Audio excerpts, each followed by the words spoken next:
Well, hey folks, how y'all doing? Welcome back. And oh man, what are you doing today, Tom? Yeah, I'm gonna break in the kettle, the green goddess today. We're gonna break her in. We watched all the modifications. I've done this. I've done some minor modifications to it. I've got my Slow and Sear Plus in there. I've got filled up with water. I've got, you can see, I got my barbecue dragon side shelf on there. I'm actually gonna take this off, that shelf off while I'm cooking, just so I can give this a little bit tighter fit on the lid. If you watched on the last video when I did the modifications, you know that I put some gasket material on the upper side of the lid to get a better seal. Got my Slow and Sear in there. I'm going to start one side.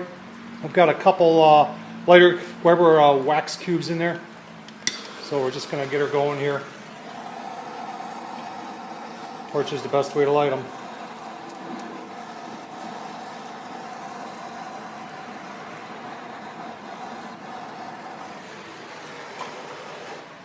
And there they go. So we're going to light that end, and or maybe relight that end and keep them going.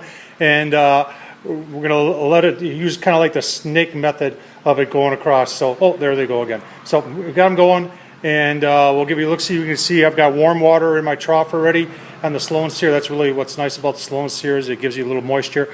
I've got 2 St. Louis style ribs, and if you want to see how I prepped them and where I got them from, keep on watching. All right, folks, there's our Kansas City style ribs. Bought these from Costco. I figured I'd try these. You ever go through the store and you see these ribs are already supposedly pre-made and ready to go on the grill? Well, that's what these were. And they're nicely seasoned, and they did trim up. When I flipped them over, it looked like maybe the silver skin was on there.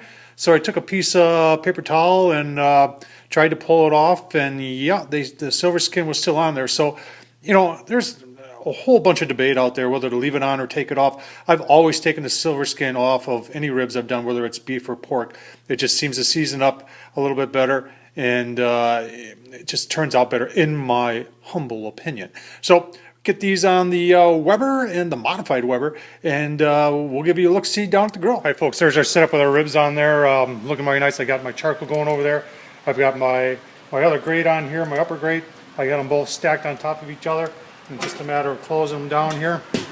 And I'm going to set my lid here to about, well, I'm going to have to dial this in. So I'm going to leave it about 1/3 open, maybe a little less. My bottom vent, I marked off where half was, because it's kind of confusing sometimes on these as to where half is.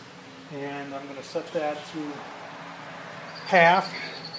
And then we'll just play with this. We'll give you a look-see as we progress along. Like I said, this is the first time cooking on the Weber kettle with all these modifications and using the Slow and Sear Plus indirect. So we'll give you a look-see as we progress. There's a half an hour, and you can tell we're dialed in there right around 2 1/4 is where we're running. And just going to let this go for a couple hours. We probably will open it up in maybe an hour and a half and get a little spritz of apple juice, and we'll give you a look-see when we do that. Hey folks, there's an hour and a half. I just opened it, spritzed it with a little apple juice. A long ways to go. You can see I got a little smoke coming out of there. That's what I was looking for. And we're right around the 2 1/4 mark. And that's where we're going to keep it at.